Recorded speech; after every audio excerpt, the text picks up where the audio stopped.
Solar panel set, communication channel activated. সূর্যের আলো আবার পড়ছে চাঁদের দক্ষিণ মেরুতে। আবার শুরু হচ্ছে চাঁদে পর্যবেক্ষণের সময়।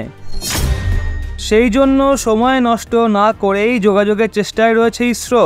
বন্ধুরা, বিশাল সুখবর বেরিয়ে আসছে ইসরোর তরফ থেকে। ইসরো জানিয়েছে তারা শুরু করে দিয়েছে কমিউনিকেশন চ্যানেলকে পুনরায় রিঅ্যাক্টিভেট করার প্ল্যান। 23শে সেপ্টেম্বর 2023 এই সেই তারিখ যেটা ইসরোর তরফ থেকে দেওয়া হয়েছে, যেদিন ইসরো করতে চলেছে চমৎকার। শুধু ভাবুন, চন্দ্রযান 3 এর মধ্যে কোন রকম nuclear source of energy put করা হয়নি। ভারত চায় না পারমাণবিক দূষণ কোনো সুদূর পিণ্ডে ছড়াতে, যেমনটা রাশিয়া করেছিল চায়না করছে। তাদের ব্যাটারি এতদিন ধরে চার্জ কিভাবে রাখলো? কেন বছরের পর বছর ধরে তাদের ল্যান্ডার রোভার কাজ করছে? শুধু এর জন্য কারণ তারা তার ভেতরে নিউক্লিয়ার ব্যাটারি লাগিয়ে পাঠিয়েছিল, যেখানে ভারত এই বিষয়টার উপর বিশ্বাস রাখে না। দ্বিতীয়ত, এটা কস্ট এফেক্টিভ হয়। বন্ধুরা, এটা প্রথমবার হবে যখন একটা নন নিউক্লিয়ার পাওয়ার্ড সোর্স ব্যাটারি, যেটা শুধুমাত্র সোলার এনার্জি দিয়ে চলে, সেটা নিজেকে একবার পুনরায় একটা লুনার এনভায়রনমেন্টে, মানে চাঁদের এনভায়রনমেন্টে একবার নিজেকে চার্জ করবে। ভালো করে নোট করে নিন 23শে সেপ্টেম্বর দিনটাকে। নজর রাখবেন আপনাদের এই চ্যানেলে। আশা করি শুনবেন পুনরায় রিঅ্যাক্টিভেট হয়ে গেছে রোভার প্রজ্ঞান শিবশক্তি পয়েন্টের কাছে। পুনরায় তার ইঞ্জিন চালু হয়েছে। আর একবার পুনরায় প্রজ্ঞান রোভার চাঁদে শুরু করে দেবে জলের খোঁজ, বরফের খোঁজ, রেয়ার আর্থ মেটালের খোঁজ। আজ্ঞে হ্যাঁ বন্ধুরা, মিশন এখনো কমপ্লিট হয়নি। এখনো প্রাণ রয়েছে চন্দ্রযান 3-তে। এটা কনফার্ম করেছে ইসরো। এখন শুধু অপেক্ষা 23 তারিখের। ইসরোর সব বিজ্ঞানীরা এক্সাইটেড।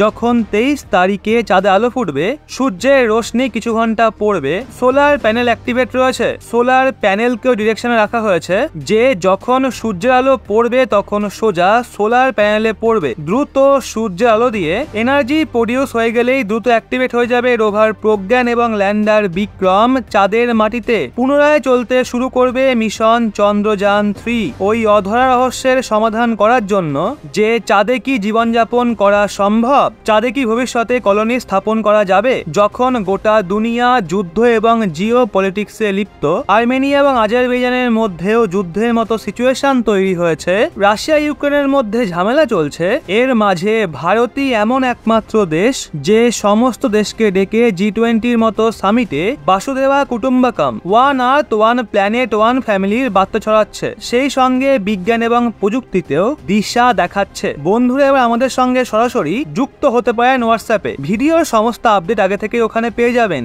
লিংক ডেসক্রিপশন এবং কমেন্ট বক্সে দেওয়া রইল। একবার পুনরায় যখন চন্দ্রযান 3 অ্যাক্টিভেট হবে, তখন সমস্ত ট্রেন্ডিং নিউজে যত নেগেটিভ চর্চা চলছে সব ধামা চাপা পড়ে যাবে। সবার নজর আবার চন্দ্রযান 3-র দিকে চলে যাবে। আর একবার পুনরায় মানুষজন কৌতূহলের সঙ্গে অপেক্ষা করবে নতুন কি আপডেট আসছে, নতুন কি খুঁজে পাবে ওখানে প্রজ্ঞান রোভার। দেখুন, এই ব্যাপারটা ভুলবেন না, একটা হপ এক্সপেরিমেন্ট হয়েছিল মানে কিন্তু সব শেষ হয়ে যায়নি। এখনো বিক্রম ল্যান্ডারের মধ্যে অনেক ফুয়েল বেঁচে রয়েছে। হতে পারে বিক্রম ল্যান্ডারকে একবার পুনরায় হপ এক্সপেরিমেন্টের জন্য রেডি করা হবে। একবার পুনরায় বিক্রম ল্যান্ডারের ইঞ্জিন উড়বে। একবার পুনরায় ইঞ্জিনকে অ্যাক্টিভেট করে চেক করুক ইসরোর বিজ্ঞানীরা। এইবার ফ্লাইট একটু লম্বা রাখা হোক। আর এটা 101% ওই ডেটা দিয়ে দেবে ইসরোর বিজ্ঞানীদের, যেটা ইসরোর বিজ্ঞানীদের প্রয়োজন। গগনযান মিশনের পর যখন ওই চন্দ্রযান পাঠানো হবে, যেটায় প্রথম ভারতীয় মহাকাশচারী থাকবে, যে প্রথমবার ভারতের পক্ষ থেকে একজন ভারতীয় হিসাবে চাঁদের মাটিতে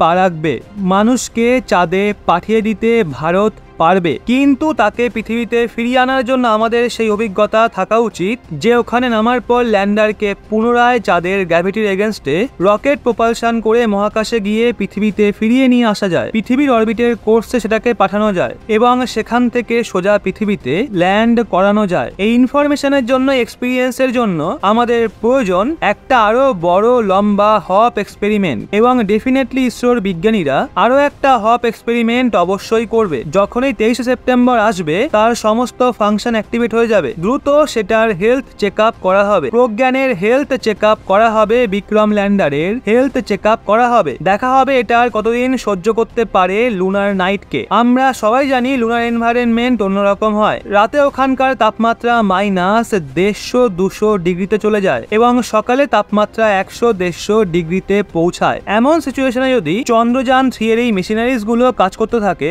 এই দ্বিতীয় অ্যাটেম্পটের অ্যাটেম্পটের পর যদি তৃতীয় অ্যাটেম্পটের সম্ভাবনা না থাকে, মানে হেলথ চেকআপের পর বোঝা যায় এটা তৃতীয়বার, মানে দ্বিতীয়বার চাঁদে লুনার নাইটের সামনা করার পর কি এটা চাঁদে আরো একটা সকাল দেখতে পারে, নাকি সেটা খারাপ হয়ে যাবে। বন্ধুরা দ্বিতীয়বার চান্স পেয়েছে চন্দ্রযান 3, আর এইবার সে আবার সমস্ত এক্সপেরিমেন্ট শুরু করে দেবে। ইসরোর বিজ্ঞানীরা আবারও নিশ্চয়ই হপ এক্সপেরিমেন্ট করবে। বিক্রম ল্যান্ডারকে আবার ওড়ানো হবে, উড়িয়েটাকে পুনরায় লম্বা দূরত্বে নিয়ে গিয়ে ল্যান্ড করানো হবে, আর এরই সাথে যতদূর নিয়ে যাওয়া যাবে বিক্রম ল্যান্ডারকে, সম্ভাবনা রয়েছে এর ফলে প্রজ্ঞান রোভারের রেঞ্জ বেড়ে যাবে। যদি বিক্রম ল্যান্ডার কিছুটা উড়ে একটু দূরে যায়, তাহলে অন্য 1 কিলোমিটার জায়গা প্রজ্ঞান রোভার ভালোভাবে সার্কেল করতে পারবে। এখন সমস্যা কি, যে প্রজ্ঞান রোভার রয়েছে সেটা 500 মিটারের দূরত্বেই বিক্রম ল্যান্ডারের সঙ্গে কমিউনিকেট করতে পারে, তাই 500 মিটারের রেডিয়াস হলে 1 কিলোমিটার ডায়ামিটারের বৃত্তে রোভার প্রজ্ঞান ঘুরে ঘুরে পরীক্ষা নিরীক্ষা করতে পারবে। রোভারের মধ্যে যে ড্রিল লাগানো রয়েছে সেটা দিয়ে ছেদ করে করে সন্ধান চালাতে পারবে। যত বড় এরিয়ার স্যাম্পেল নিতে পারবে প্রজ্ঞান রোভার, ততই চান্স রয়েছে নতুন নতুন কিছু পাওয়ার। সেই জন্য হপ এক্সপেরিমেন্ট না শুধু আমাদের সেই ডেটা দেবে যে ভবিষ্যতে যদি আমরা মহাকাশচারী চাঁদে পাঠাই তাহলে আমাদের কতটা প্রপালশনের প্রয়োজন পড়বে, কতটা জ্বালানি লাগবে, কতটা ইন্টেন্সিটির সঙ্গে জ্বালানি খরচা করতে হবে যাতে আমাদের রকেট ওখান থেকে পুনরায় উঠতে পারবে চাঁদের মাটি থেকে। না শুধু এই ইনফরমেশন দেবে, বরং আমাদের প্রজ্ঞান রোভারের সার্চ রেডিয়াসকেও বাড়িয়ে দেবে। এটা অনেক বড় এক্সপিরিয়েন্স হবে, চমৎকার হয়ে যাবে যদি 22 সেপ্টেম্বর এই অ্যাক্টিভিটি করতে পারে ইসরো। আর আমাদের পুরো কনফিডেন্স রয়েছে চন্দ্রযান 3 আর একটা রাউন্ড তো অবশ্যই খেলবে। বন্ধুরা বলুন তো আপনারা কি চান না মিশন চন্দ্রযান 3 কে আবারও একবার অ্যাকশনে দেখতে? লাইক কমেন্টের মাধ্যমে আপনার উত্তর জানিয়ে দিন, অপেক্ষায় রইলাম। মন থেকে ভালোবেসে প্রচুর শেয়ার করুন ভিডিওটা।